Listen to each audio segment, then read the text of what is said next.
Bonjour à tous les adhérents de Zen Attitude, c'est Marilyn. Écoutez, confinement oblige, on se retrouve via cette vidéo. Avec l'association, on a réfléchi à comment vous permettre de continuer à recevoir du positif, à avoir une soupape pour lâcher prise. Et donc, on a décidé de mettre en place des petites vidéos, des méditations, des séances adaptées à la situation que vous recevrez tout au long du confinement. Et c'est moi qui débute aujourd'hui. Et j'avais d'abord envie de vous partager ce que je vois de positif dans cette situation. Alors ça c'est ma vision des choses. Tous ceux qui sont en cours avec moi connaissent plus ou moins un peu ma philosophie de vie. Je pars du principe que rien n'est jamais un hasard et que tout est toujours parfait. Même si les choses ne se déroulent pas comme on les souhaite, comme on les attend, comme on les espère, elles se déroulent comme elles doivent se dérouler. Et c'est à nous de nous adapter à la situation, de prendre du recul face à la situation pour comprendre qu'est-ce qu'on a à gagner, qu'est-ce que la situation nous oblige à développer, à aller chercher comme ressources pour la transmuter, pour en faire quelque chose de positif et pour grandir. Alors certes, cette pandémie au coronavirus, ok, c'est quelque chose de très anxiogène, hein, on n'a qu'à regarder, écouter les informations télévisées, enfin, je vous conseille d'ailleurs de limiter les informations. Voilà, écoutez le strict minimum. Il n'y a pas besoin de les écouter en boucle, il n'y a pas besoin de se mettre sur BFM TV, il n'y a pas besoin d'écouter tous les grands débats où ils font que ressasser, se dire et si on avait fait ceci, si on avait fait cela. C'est plus à l'ordre du jour, ça y est, stop. C'est comme ça. Et qu'est-ce qu'on fait maintenant pour être bien?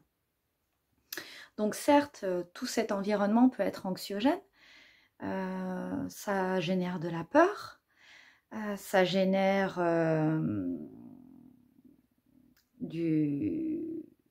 de l'incertitude, voilà, on ne sait pas de quoi demain sera fait. Tous ceux qui sont à leur compte, qui ont des entreprises, qui savent pas du tout comment les choses vont se passer, comment ça va évoluer. Alors voilà, ça génère plein d'émotions et de sensations qui peuvent être inconfortables et indésirables. Il y a plein de gens malades, il y a des gens qui meurent. Mais on n'a pas attendu le coronavirus pour que la mort fasse partie de la vie. Alors certes, là, il y a des morts en accéléré, et on en parle beaucoup, et c'est beaucoup médiatisé, mais la mort fait partie de la vie. Voilà, donc on ne découvre pas que les gens meurent parce qu'il y a le coronavirus. Alors c'est un peu brut peut-être ce que je vous dis, mais c'est aussi une réalité. Voilà, certes, il y a des gens qui, du coup, ont peur de mourir, ont peur que les gens autour d'eux soient malades ou qu'eux-mêmes soient malades, et du coup, ils s'imaginent, ils fantasment sur oh, « mais mon Dieu, et si ça m'arrivait ?» Eh bien, c'est pas plus mal, parce que pour tous ceux qui suivent mes cours depuis quelques années, on s'est déjà positionné plus d'une fois sur « et si demain tout s'arrêtait? C'est quoi le regret que j'aurais? Qu'est-ce que j'ai pas accompli dans cette vie que j'aurais tant aimé ou dont j'ai tant rêvé ?» Mais c'est en se posant des fois ce genre de questions qu'on ose se dire « ouais, je tente. C'est vraiment ça que j'ai envie et en fait, je le tente. » Donc ça peut avoir un côté positif. Toutes les personnes qui ont été gravement malades, que je connais personnellement ou professionnellement, ce sont celles qui, souvent, derrière, une fois la rémission, elles croquent la vie à pleines dents. Elles se fichent du regard des autres, du jugement des autres, parce qu'elles se sont posées les bonnes questions. Elles ont cru qu'elles allaient mourir. Et parce qu'elles ont cru qu'elles allaient mourir, elles ont pu se libérer de plein de schémas, de plein de peurs, de plein de conditionnements liés à nos parents, au contexte social, aux amis, à la profession, on est conditionné. Et des fois, on suit notre vie et la vie, en fait, elle a entamé un cycle et on n'ose même plus changer notre façon d'être, de penser, de voir, de vivre, de voyager, parce que c'est lancé, c'est comme ça. Et que même si ça nous est inconfortable, beaucoup de gens préfèrent vivre une vie qui ne les satisfait pas complètement, mais qu'ils connaissent, plutôt que d'oser tenter la vie qu'ils rêvent sans savoir ce que ça peut apporter. Et voilà. Et les gens qui ont été atteints d'une grave maladie, eh bien souvent, ils osent faire des choses qu'ils n'osaient pas avant. Voilà. Donc c'est aussi quelque chose de positif. Dans ce qu'il y a de positif, plusieurs choses. On est tous confinés chez nous. Donc on est tous en repos, si je puis dire.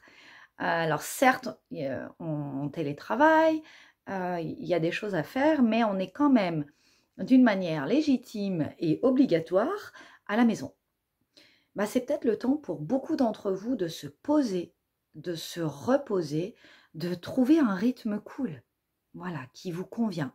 Parce que souvent, on est pris dans le speed du quotidien et on n'arrive plus à prendre ce temps pour se poser, pour se reposer, pour prendre du temps pour soi, pour lire, pour méditer.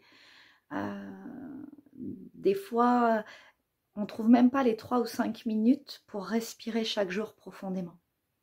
Là, vous l'avez ce temps-là. Utilisez-le.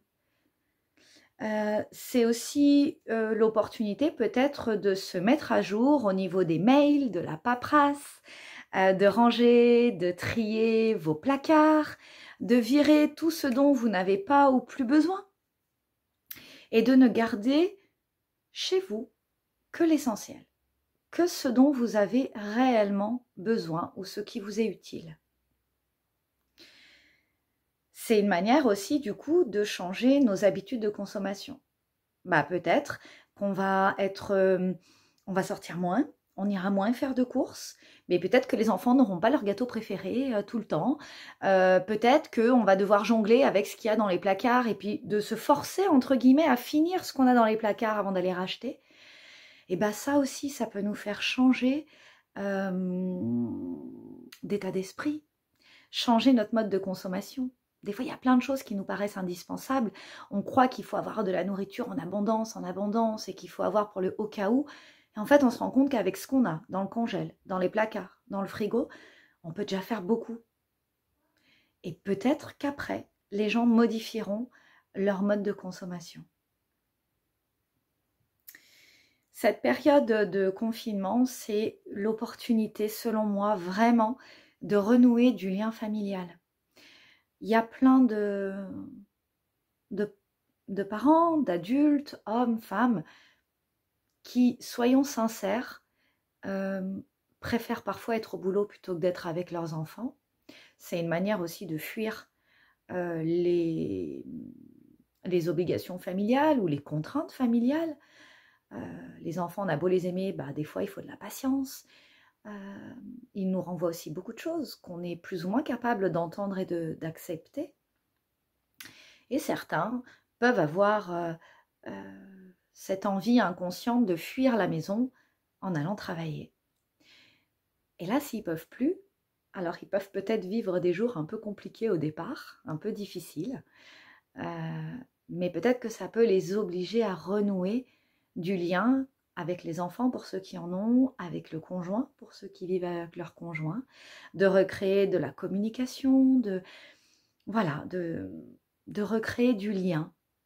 Et on a le temps là, on a de quoi passer du temps en famille, on a le temps de jouer, rire, discuter, échanger. C'est quand même juste génial, quoi. Dans le quotidien, on est souvent speed, on est accaparé, on est dans l'organisation du soir, du lendemain. Même si c'est pas bien et qu'il faut rester dans l'instant présent, c'est quand même une réalité dans beaucoup de foyers. Et là, il y a juste à s'occuper de maintenant. C'est quand même sacrément génial. Et donc, c'est le moment pour les adultes de retrouver leur enfant intérieur et de s'amuser réellement avec leurs enfants, de rire, de recréer du lien. Voilà, je mettrai ça dans ce terme-là.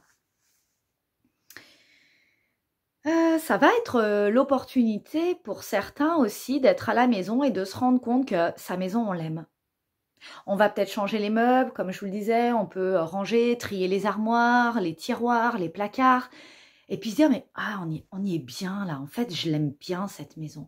Profitez-en pour aérer, hein, le coronavirus ne circule pas dans l'air ambiant, donc vous pouvez aérer, faites rentrer de l'énergie, changer l'énergie de votre maison, même les pièces qui ne sont jamais utilisées, ouvrez-les, aérez, ramenez de la vie, ramenez de l'air dans la maison, et peut-être que vous allez vous dire, oh, ben, cet appartement, cette maison, on y est bien et je l'aime bien. Peut-être que vous allez vous dire, bah, tu vois, ça fait des années qu'on se dit, il faudrait déménager, il faudrait penser à. Mais peut-être que le confinement va vous permettre de vous décider à se dire, non mais là, parce que peut-être qu'au bout de 2 semaines ou de 40 jours, vous allez vous dire, j'en peux plus. Si c'est le cas, voyez cela d'une manière positive. Vous êtes en train de prendre conscience. Et quelque part, ça vous permet d'intégrer cette notion de « je ne suis pas bien ». On n'est plus bien chez nous, ou en tout cas, cette maison, cet appartement ne correspond plus à nos besoins et à nos envies, et on a envie de déménager. Et bien peut-être que derrière, ça pourra lancer de nouveaux projets. Et ça peut être positif, même si ça passe par une phase où on n'est pas bien, par exemple. Et puis dernière petite chose, eh ben, ce confinement, ça va permettre de réfléchir à soi et au sens qu'on donne à sa vie. Je pense qu'il y a des couples qui vont se consolider. Il y a peut-être des couples qui vont prendre conscience que waouh, ils sont plus sur la même longueur d'onde depuis plusieurs mois ou plusieurs années et que ça va les confronter à regarder les choses en face aussi et leur donner peut-être la force et le courage de renouer du dialogue, de prendre des décisions quelles qu'elles soient, peut-être. C'est aussi l'opportunité peut-être de regarder les choses réellement en face. C'est aussi l'opportunité de prendre le temps de réfléchir de lister ce qui nous plaît dans notre vie, ce qui nous fait vibrer, ce qui nous fait kiffer, ce qui donne du sens à notre vie. Voilà, tout ce que vous faites, tout ce que vous accomplissez, tout ce que vous avez dans votre vie qui vous met en joie. Et puis tout ce que vous faites, tout ce que vous accomplissez, ou tout ce à quoi vous pensez dans votre vie et qui vous coûte du temps, qui vous coûte en énergie, qui crée une sensation qui n'est pas forcément confortable. C'est peut-être l'opportunité de regarder ça réellement en face. Et j'aurai une question et peut-être que vous pourrez finir cette vidéo sur un bref instant pour respirer profondément et méditer. Si tout était possible dans la vie, si on n'avait pas besoin d'argent, comment vous contribueriez à cette vie sur Terre? C'est quoi votre art? C'est quoi votre talent? C'est quoi le truc qui pour vous est hyper facile, qui n'est pas très facile pour votre conjoint ou pour votre voisin, mais pour vous c'est facile, vous avez ça en vous et c'est fluide. Comment vous pourriez utiliser ce talent pour aider les autres, la vie, l'humanité, le monde, à votre niveau? Voilà, je vous invite à prendre le temps de respirer profondément, de faire des grandes respirations et d'oser vous poser cette question. Si tout était possible, comment je contribuerais à cette vie sur Terre? Qu'est-ce que j'ai envie de faire?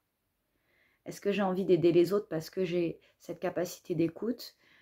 Est-ce que j'ai envie d'aider les gens parce que moi je suis super manuelle et j'aime peindre et carreler et voilà, et donc je développe ce talent-là parce que j'ai ça? Est-ce que mon talent c'est d'expliquer les choses aux gens et donc oui, bah, je suis bien dans ma vie d'enseignant par exemple? En fait, il y a moult talents parce qu'on est tous uniques et on a tous un chemin, quelque chose qu'on peut exploiter, expérimenter, et quel que soit le domaine d'activité dans lequel vous êtes. Dans toute entreprise, dans tout secteur, on a besoin que les gens expriment ce qu'ils ont dans leur cœur, dans leur être, et expriment leur talent. Et c'est possible. Je vous invite à méditer et à réfléchir à ça. Je vous enverrai très prochainement, enfin très prochainement, on est vendredi, là aujourd'hui j'enregistre la vidéo vendredi et je vous prépare une prochaine vidéo pour le début de la semaine. Et ce sera certainement, a priori, une mini séance de yoga suivie d'une séance de méditation. Voilà, mais je vous en dis plus, je vous informerai par mail. Je vous souhaite à tous d'avance une belle journée, un bon week-end, profitez, en plus il fait beau. Allez, autre aspect positif, on a quand même de la chance, on n'est pas confiné en période où il fait tout gris, sombre et que la vie est triste autour. Il fait beau, il y a du soleil, ouvrez et aérez chez vous. Voilà. Bon, bah écoutez, je vous souhaite une bonne journée, un bon week-end et à bientôt.